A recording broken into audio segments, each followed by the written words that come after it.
होता है, क्योंकि वो जो खाती हैं तो उसमें पारा एज ए इम्प्योरिटी चला जाता है, और आप अगर ज्यादा मछली खाएंगे तो आपको नुकसान करेगी। तो एक तरह आप अच्छी चीज ले रहे हैं, और फिर हम तो हिंदुस्तानी हैं, हमारे यहाँ तो बहुत कम लोग मछली खाते हैं, हमारे पास तो अलसी के अलावा कोई अल्टरनेटिव ही नहीं है। अखरोट महंगा है, हम खा नहीं सकते। अच्छा, तो ओमेगा 3 एक्चुअली में क्या होता है कि एक ओमेगा 3 फैटी एसिड होते हैं जो हमारे शरीर को बहुत फायदा पहुंचाते हैं, आवश्यक है। एक ओमेगा 6 फैटी एसिड होते हैं, वो भी आवश्यक है, और लेकिन क्या है कि इनका जो अनुपात है हमारी बॉडी में वो बराबर का रहना चाहिए। लेकिन है क्या एक्चुअली में, हमारे जितने भी तेल हैं, जितने भी तेल हम खा रहे हैं, और जो हमारा भोजन है, या जो हम बाजार से रेडीमेड चीजें खरीदते हैं, प्रोसेस फूड खरीदते हैं, बिस्किट खरीदते हैं, केक खरीदते हैं, जो भी लेते हैं, मतलब उन सब में ओमेगा 6 तो बहुत होता है, लेकिन ओमेगा 3 नहीं होता है। और जो बैलेंस है हमारे शरीर में ओमेगा 3 और ओमेगा 6 का, वो डिस्टर्ब हो जाता है। और मतलब वो एक और एक 1:1 की जगह वो जो है हमारा जो वो है कि ओमेगा 3 तो एक हिस्सा और ओमेगा 6 20 हिस्सा, 80 हिस्सा, इस तरीके से हो जाता है, और वहीं से बीमारियां की शुरुआत हो जाती है। यानी कि इसको अगर आप समझना चाहें तो यूं समझें कि जैसे हम एक फिल्म बनाते हैं जी, या आप लोग सीरियल बनाते हैं, कोई भी कहानी होती है, तो उस एक अच्छी कहानी के लिए, एक अच्छी फिल्म के लिए नायक भी जरूरी है, लेकिन खलनायक भी जरूरी है। खलनायक के बिना तो न रामायण पूरी हुई न महाभारत बनी, तो खलनायक भी जरूरी है। लेकिन उसका अगर खलनायक का उत्पाद ज्यादा होगा तो गड़बड़ हो जाती है, वो बैलेंस है। तो क्या है कि जो ओमेगा 3 है वो हमारी उम्र को बढ़ाता है, तो ओमेगा 6 उम्र को कम करता है। ओमेगा 6 हमारे जो है शरीर में इन्फ्लेमेशन पैदा करता है, तो ओमेगा 3 इन्फ्लेमेशन को दूर करता है। ओमेगा 3 हमारे मस्तिष्क को कूल करता है, मन को प्रसन्न रखता है। तो ओमेगा 6 क्रोध दिलाता है, डिप्रेशन पैदा करता है, हेडेक करता है। ओमेगा 6 हमें बीमारियां देता है, तो ओमेगा 3 हमारी रोग प्रतिरोधक क्षमता बढ़ाता है। तो ये जो है ये, हाँ, मतलब ओमेगा 6 भी बुरा नहीं है, लेकिन जो है हमारे शरीर में दोनों बराबर मात्रा में है, और वो बराबर मात्रा अगर हमें करनी है हमारे शरीर में, तो हमें ओमेगा 3 का इस्तेमाल ज्यादा करना पड़ेगा, जो हम अलसी खा के कर सकते हैं। डॉक्टर साहब, ये तो ओमेगा 3 के बारे में होगा, ठीक है ना सर।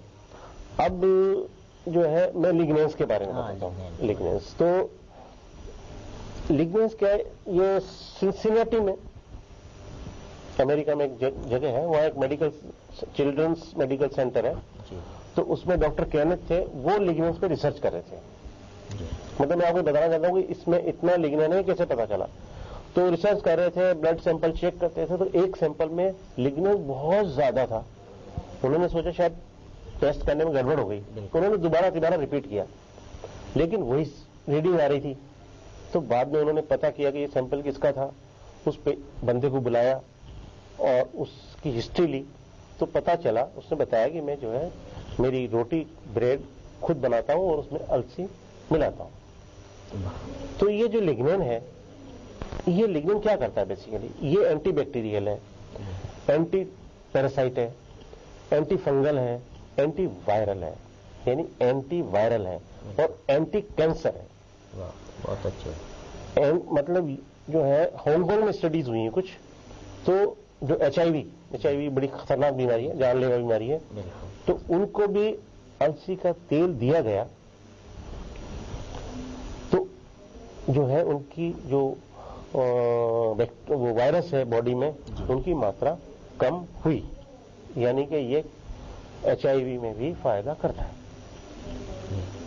डॉक्टर साहब, आपने भी कभी अलसी का प्रयोग किया, मतलब उपयोग किया? मेरे ख्याल से सर मैं जुलाई 2007 से रोजाना अलसी खा रहा हूं, और मैं सांस लेना भूल जाऊंगा शायद, लेकिन मैं अलसी खाना नहीं भूलता रोजाना। क्या फायदे डॉक्टर साहब आपको नजर आए इसमें? मैं आपको सिर से बताता हूं। बाल ज्यादा चमक वाले, मजबूत बने हैं, डैंड्रफ खत्म हो गया, कभी कभी हो जाता था पहले। स्किन सॉफ्ट हुई है, कुछ निशान निशान थे वो गायब हो गए हैं, झुर्रियां कम हुई हैं, रंग भी थोड़ा साफ हुआ है, ऐसा लोग बोलते हैं। जी नहीं, साफ तो हुआ है, मैंने भी देखा था डॉक्टर साहब आपको। अच्छा, फिर माइंड पे चलें आप। जी मुझे गुस्सा प्रैक्टिकली आजकल नहीं आता है, जी मुझे डिप्रेशन नहीं होता है, टेंशन नहीं होता है। कोई ऐसा कुछ विषय आ भी जाता है मेरे सामने जिसमें टेंशन करना चाहिए, टेंशन होना चाहिए, लेकिन 2 सेकंड होता है फिर सो जाने वो टेंशन नहीं होता, माइंड कूल रहता है मेरा। और मेरी मेमोरी बड़ी है, मेरी कंसंट्रेशन बड़ा है, और ये मेरे को रहा है। पॉजिटिव थॉट्स आते हैं, नेगेटिव थॉट्स आजकल मेरे दिमाग में आते नहीं है। फिर एस्थमा वगैरह मुझे था नहीं, लेकिन मेरे को डायबिटीज थी, तो डायबिटीज की मैं दवा खाता था। और जब मैंने जुलाई 2007 से अलसी शुरू की, तो नवंबर आते आते मुझे दवाओं की जरूरत खत्म हो गई, और मैंने आखिरी गोली डायबिटीज की नवंबर 2007 में खाई थी। उसके बाद मैंने डायबिटीज की कोई दवा नहीं खाई। नवंबर 2007 के बाद आपने डायबिटीज की गोली नहीं खाई? बिल्कुल डायबिटीज की गोली नहीं खाई मैंने, और मेरी ब्लड शुगर नॉर्मल आदमी से कम रहती है आजकल।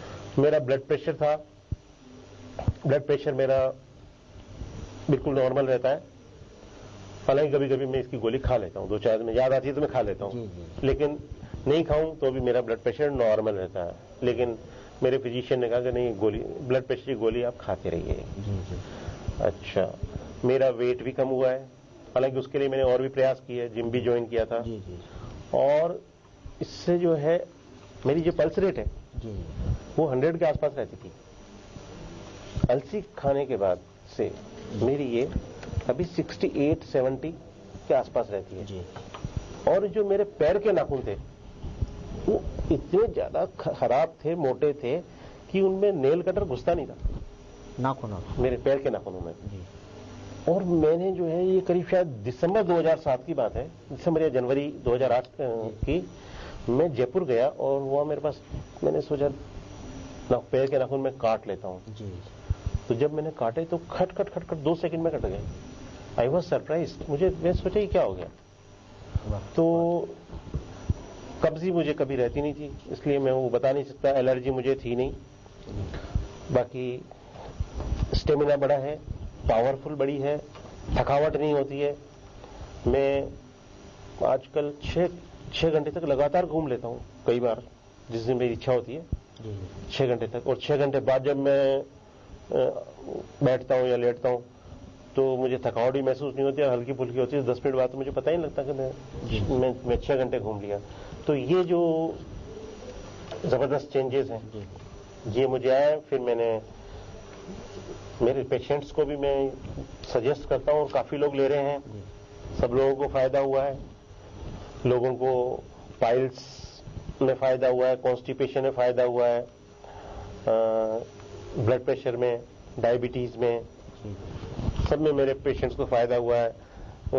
कई पेशेंट ने कहा है कि हमें जो है नपुंसकता थी वो दूर हो गई है उनकी, या शीघ्र पतन की तकलीफ थी, या जो है नामर्दी थी, तो वो सारी उनकी दूर हुई है। इस तरह के फीडबैक भी मेरे पास काफी पेशेंट्स का आए हैं।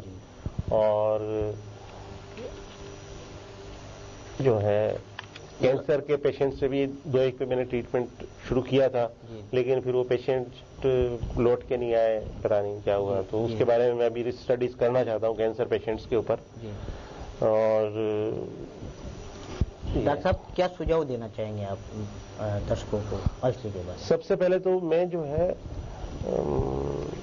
व्यापारियों को सुझाव देना चाहता हूँ कि काफी लोग अलसी खाना चाहते हैं, लेकिन जितने लोग खाना चाहते हैं वो खा नहीं पा रहे हैं, क्योंकि जो अलसी बाजार में मिल रही है वो बहुत गंदी होती है। उसमें इतने कंकर होते हैं कि महिलाएं साफ नहीं कर पाती हैं। इसलिए मैं चाहता हूं कि व्यापारी लोग इसको साफ करवाएं, साफ करवा के 1 किलो के 2 किलो के पैकेट बनवाएं, जैसे दाल वगैरह के साफ मिलती है वैसे ये लोगों को उपलब्ध कराएं। ये उनकी देश के प्रति मेरे ख्याल से बहुत बड़ी सेवा होगी। और दर्शकों को मैं ये कहना चाहता हूं कि कल नहीं होने दें, आज से ही अलसी का सेवन शुरू करें और अपने को, अपनी उम्र लंबी करें, अपने स्वास्थ्य को बढ़िया करें।